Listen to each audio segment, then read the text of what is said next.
वाह माँ, ये तो चमत्कार है। इस मटके के छेदों से जो पानी रिसकर घास पर जा रहा है, उसकी वजह से घोंसले के अंदर बिल्कुल शिमला जैसी बर्फीली हवा आने लगी है। और ये भीनी भीनी मिट्टी की खुशबू, उफ।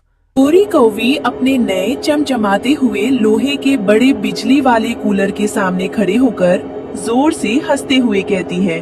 अरे ओ रानो, पूरे जंगल के पक्षी कह रहे हैं कि तुमने कोई नया अजूबा बनाया है। जरा मैं भी तो देखूं। उफ, ये क्या है? एक मिट्टी का पुराना घड़ा। दोपहर के समय सारे पक्षी अपने घोंसलों में दुबक जाते, लेकिन वहाँ भी खौलती हवाओं के कारण बैठना मुहाल था। उफ माँ, मुझसे और नहीं पढ़ा जा रहा। इस घोंसले के अंदर इतनी घुटन है कि सांस लेना भी मुश्किल हो रहा है। मेरा सिर दर्द से फटा जा रहा है और चक्कर आ रहे हैं। धीरज रख मेरे बच्चे, मैं समझ सकती हूँ। बाहर पत्ता तक नहीं हिल रहा है। इस तपते मौसम ने पूरे घोंसले को भट्टी बना दिया है। तू लेटने की कोशिश कर, मैं कुछ करती हूँ। माँ, हमारे सामने वाले पेड़ पर जो गोरी कौवी आती रहती है, उन्होंने शहर से एक बहुत बड़ा और चमकीला एयर कंडीशनर लगवाया है। उनका घोंसला हमेशा ठंडा रहता है। क्या हम वैसा कुछ नहीं खरीद सकते माँ? एसी? नहीं कुकू, हमारे पास इतने पैसे कहाँ कि हम शहर के महंगे बिजली वाले उपकरण खरीद सकें। लेकिन मैं अपनी आँखों के सामने अपने बच्चे को इस तरह तड़पते हुए भी नहीं देख सकती। मुझे अपने दिमाग का इस्तेमाल करके कोई देसी रास्ता निकालना ही होगा।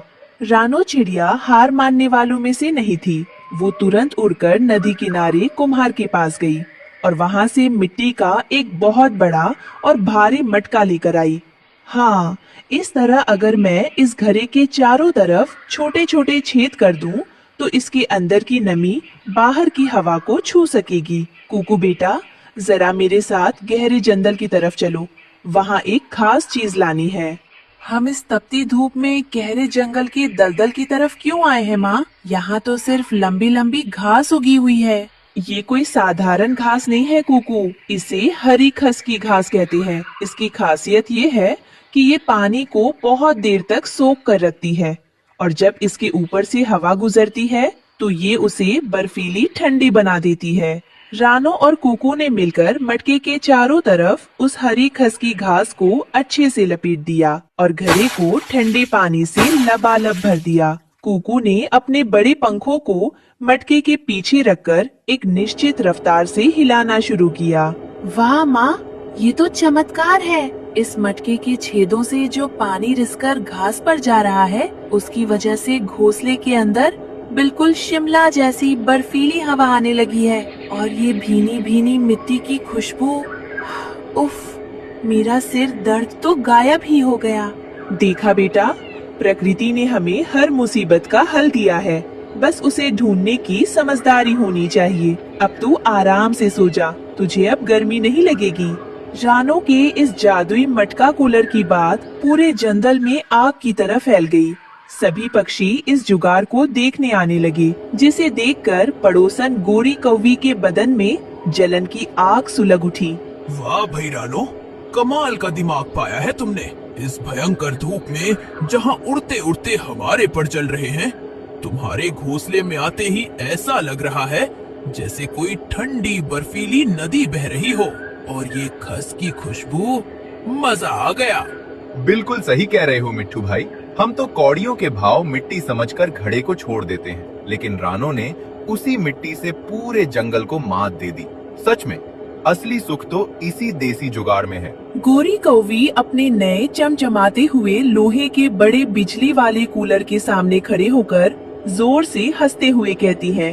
अरे ओ रानो, पूरे जंगल के पक्षी कह रहे हैं कि तुमने कोई नया अजूबा बनाया है। जरा मैं भी तो देखूं। उफ, ये क्या है? एक मिट्टी का पुराना घड़ा और ये दंदी सी घास फूस।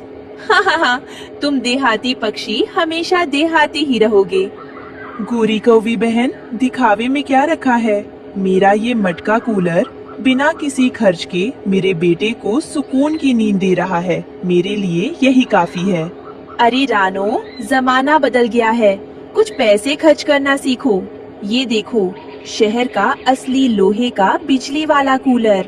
इसके अंदर जो पंखा लगा है ना, वो एक झटके में पूरे पेड़ को ठंडा कर देता है। तुम्हारी इस मिट्टी की गुल्लक की औकात मेरे इस महंगे कूलर के सामने एक धीले की भी नहीं है। गोरी कौवी आंटी, आपका कूलर बहुत महंगा हो सकता है, लेकिन ये बहुत आवाज करता है और इसके लिए बिजली की जरूरत पड़ती है। हमारी माँ का बनाया कूलर पूरी तरह प्राकृतिक है। तुम अपनी माँ की तरह ही अकल के कच्चे रहोगे कुकू। बिजली तो 24 घंटे रहती है। जिसके पास पैसा होता है वो ऐश करता है, और जो गरीब होते हैं वो ऐसे ही मिट्टी और घास से दिल बहलाते हैं। चलो, मैं तो चली अपने ठंडे घोंसले में। गोरी कौवी अपने घमंड में चूर होकर चली गई, लेकिन प्रकृति को किसी का अहंकार पसंद नहीं होता। उसी शाम अचानक मौसम ने करवट बदली और जंगल की तरफ एक भयानक आंधी तूफान बढ़ने लगा। अरे भगवान, जरा बाहर देखो। हवा इतनी तेज है कि बड़े बड़े पेड़ तिनके की तरह कांप रहे हैं। और ये क्या, बिजली के सारे खंभे गिर गए। पूरा जंगल अंधेरे में डूब चुका है। जी, मुझे बहुत डर लग रहा है। घोंसले के अंदर हवा पूरी तरह बंद हो चुकी है। उमस इतनी ज्यादा है कि बच्चों का दम घुट रहा है। वे पसीने से तड़प रहे हैं। कुछ कीजिए ना। पापा, पापा, मुझे सांस लेने में दिक्कत हो रही है। बहुत सफोकेशन हो रही है। प्लीज पंखा चालू करो ना। बेटा, कहाँ से चालू करूं? पूरे जंगल की बत्ती गुल है। बाहर का तापमान 45 डिग्री पार है और ऊपर से ये भयानक तूफान।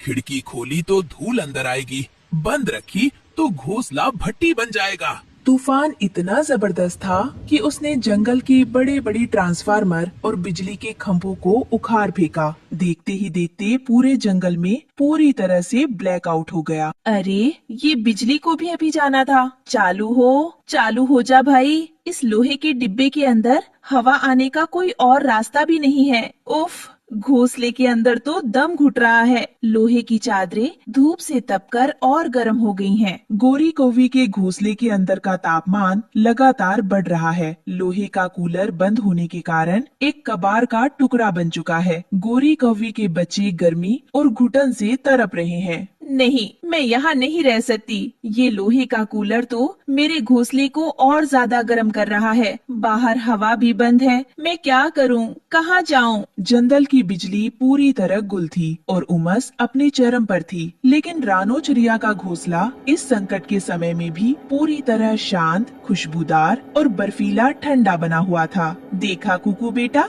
बिजली रहे या ना रहे, मिट्टी की तासीर हमेशा ठंडी ही रहती है। हमारी हरी खसकी घास इस शांत हवा को भी सोख कर घोंसले को महका रही है। तभी घोंसले के दरवाजे पर एक साया आता है। वो गोरी कौवी है। उसके पंख पसीने से भीगे हैं, चेहरा मुरझाया हुआ है और वो हाँफ रही है। उसके हाथ में उसके बच्ची है जो बेहोश होने की हालत में है। रानो बहन, मुझे माफ कर दो। मेरे घोंसले के अंदर दम घुट रहा है। मेरे बच्चे गर्मी से मर जाएंगे। क्या मुझे तुम्हारे इस मिट्टी के घड़े के पास थोड़ी सी जगह मिलेगी? मैं अपने घमंड की सजा भुगत रही हूँ। अरे गोरी कौवी बहन, तुम ये क्या कह रही हो? अपनों के बीच कोई माफी नहीं होती। जल्दी अंदर आओ। कुकू, जल्दी से आंटी के बच्चों के मुंह पर इस मटके का ठंडा पानी छिड़को और हवा करो। रानो, मैं कितनी बड़ी बेवकूफ थी जो सुख, सुरक्षा और समझदारी इस मिट्टी और प्रकृति की गोद में है, उसे मैं पैसों की चकाचौंध में ढूंढ रही थी। मेरा वो महंगा लोहे का कूलर आज एक कचरे का डिब्बा बन गया और तुम्हारे इस जादुई बटके ने मेरी और मेरे बच्चों की जान बचा ली। मुझे माफ कर दो बहन। गोरी कौवी बहन, पैसा सुविधाएं खरीद सकता है, लेकिन संकट के समय को काम आता है। वो है हमारा पारंपरिक ज्ञान और हमारी प्रकृति। जब तक हम धरती माँ के करीब रहेंगे, हमें किसी चकाचौंध की जरूरत नहीं पड़ेगी। बिल्कुल सही कहा रानो बेटा। आज की इस अंधी दौर में जो पक्षी या इंसान ये सोचते हैं कि वे पैसे के दम पर कुदरत को खरीद सकते हैं, वे सबसे बड़े भ्रम में हैं। असली सुख और समझदारी दिखावे में नहीं, बल्कि सादगी और आत्मनिर्भरता में है। अगले ही दिन सुबह जब पूरा जंगल गर्मी से त्राही त्राही कर रहा था, तब रानो चिड़िया और गोरी कौवी ने मिलकर चौराहे पर एक बड़ा कैंप लगाया। रानो ने जंगल के हर एक पक्षी को मिट्टी और हरी खसकी घास से ये बिना बिजली का जादुई मटका कूलर बनाना सिखाया, जिससे पूरा जंगल इस भीषण गर्मी में भी मुस्कुरा उठा। तो मेरे प्यारे दोस्तों, आपको रानो चिड़िया और जादुई मटका कूलर की ये कहानी कैसी लगी? क्या आपको भी लगता है कि देसी जुगाड़ और हमारी प्रकृति मशीनों से कहीं बेहतर है? अपनी राय नीचे कमेंट बॉक्स में जरूर लिखें। अगर इस कहानी ने आपके दिल को छुआ हो और आपको गर्मी में ठंडक का एहसास कराया हो, तो वीडियो को एक लाइक दें, अपने दोस्तों के साथ शेयर करें और हमारे चैनल को सब्सक्राइब करना ना भूलें। मिलते हैं अगली कहानी में। तब तक के लिए प्रकृति से जुड़े रहें और सुरक्षित रहें। धन्यवाद। टुन्नू जी देखिए, हमारा पूरा खेत हीरो से जगमगा रहा है। आखिर एक साधारण बैगन की फसल रातों रात कीमती हीरो में कैसे बदल गई और रानो चिड़िया को कैसे मिला दुनिया का सबसे मजबूत हीरे का घर? जानने के लिए देखिए ये पूरी कहानी। सुंदरवन में एक बहुत ही खूबसूरत सुबह थी।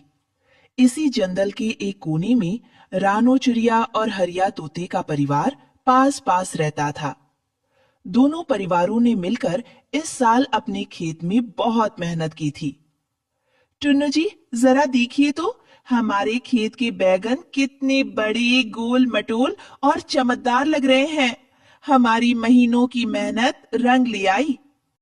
हाँ रानो, सचमुच इस बार बैगन की फसल इतनी शानदार हुई है कि पूरा खेत हरा भरा और बैंगनी रंगों से चमक रहा है। कुकू बेटा, देखो तुम्हारी माँ ने कितनी मेहनत की है। वाह माँ, ये बैगन तो बहुत सुंदर है। अब तो हमारा सपना पूरा होगा ना? हरिया तोता उड़कर रानू के पास आते हुए कहता है, राम राम टुन्नू भाई, राम राम रानो बहन। बिल्कुल कुकू बेटा, इस बार हम सबका सपना जरूर पूरा होगा। कल सुबह हम इन बैंगनों की कटाई करेंगे और इन्हें बाजार में अच्छे दामों पर बेचेंगे। शाम का समय था। दोनों परिवार खेत के किनारे बैठकर बातें कर रहे थे। पिछले साल आए भयंकर तूफान में उनके कच्चे घोंसले टूट गए थे, इसलिए इस बार उनकी आंखों में एक बहुत बड़ा सपना था। रानो बहन, मैं तो सोचकर ही खुश हो रही हूँ। इस फसल को बेचकर जो पैसे मिलेंगे, उससे हम अपने बच्चों के लिए एक पक्का और मजबूत घर बनाएंगे। फिर किसी भी तूफान का डर नहीं रहेगा। हाँ हरियाली बहन, जब तेज हवाएं चलती हैं और बारिश होती है, तो मेरा दिल कुकू के लिए घबराने लगता है। इस बार हम ऐसा मजबूत घर बनाएंगे जो कभी नहीं टूटेगा। हमारे बच्चों का भविष्य सुरक्षित हो जाएगा। बिल्कुल, हम दोनों परिवार मिलकर एक ऐसा आशियाना बनाएंगे जहां हम सब हमेशा साथ रहेंगे। सुख दुख का ये साथ कभी नहीं छूटेगा। जहाँ एक तरफ दोनों परिवार खुश थे, वहीं दूसरी तरफ पेड़ की एक घनी झाड़ी के पीछे कोई छुपा हुआ था। वो था दुष्ट कालू कौवा और उसके लालची चूहों का दल। वे दोनों परिवारों की इस शानदार फसल को बर्बाद करने की योजना बना रहे थे। देखो इन्हें, कैसे बड़े बड़े सपने देख रहे हैं। पक्का घर बनाएंगे। चूहे भाइयों, जैसे ही ये लोग रात को सोएंगे, हम इनके खेत पर हमला कर देंगे। सारे बैगन या तो हम खा जाएंगे या नष्ट कर देंगे। हाँ तालू भाई, इतने रसीले और बड़े बैगन देखकर तो हमारे मुंह में भी पानी आ रहा है। कल सुबह होने से पहले ही हम पूरा खेत साफ कर देंगे। अगली सुबह हो चुकी थी। रानो चिड़िया, टुन्नू, हरिया और हरियाली टोकरियां लेकर खेत पर पहुंच गए थे। फसल कटने ही वाली थी, लेकिन तभी हवा का रुख बदलने लगा।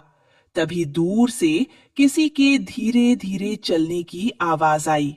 चलिए हरिया भाई, भगवान का नाम लेकर कटाई शुरू करते हैं। हाँ रानो बहन, अरे ठहरो, उधर देखो, पेड़ के पास से कौन आ रहा है? लाठी टेकते हुए कोई इस तरफ ही बढ़ रहा है। ये तो कोई बहुत बूढ़े साधु बाबा लग रहे हैं, लेकिन उनकी हालत ठीक नहीं लग रही।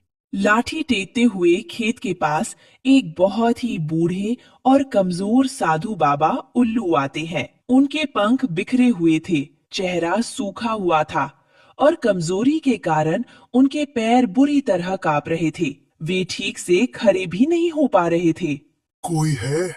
कृपा करके मुझे थोड़ा सा पानी और भोजन दे दो। मैं कई दिनों से भूखा प्यासा भटक रहा हूँ। मेरे शरीर में अब जान नहीं बची।